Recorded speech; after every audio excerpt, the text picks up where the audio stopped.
Hello everyone, my name is Gavin, and this will be a video on how to edit how high your player can jump. There won't be any Python involved, and I'm just getting started. So I'm just going to right click on this light, hit X delete, right click on this camera, hit X delete, and go from defaults to game logic, and from Blender render to Blender game. Right click on your cube in the middle, and down here add a keyboard sensor. This keyboard sensor we name spacebar or space with tap selected, and put spacebar in for the key. Okay, now that we have that, let's add a motion controller. Change it from motion type to character motion. Have jump selected and connect it to your keyboard sensor. So if we do spacebar and then add a plane beneath our keyboard, we should see, I'm actually going to apply a simple color to this plane.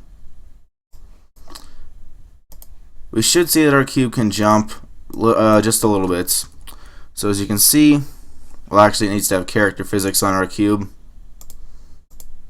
Character and actor.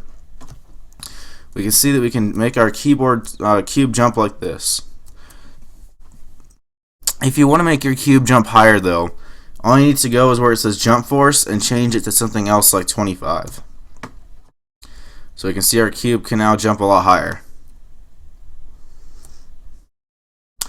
Alright guys, well that's how you change how high your player can jump with no Python. I hope you guys found that useful.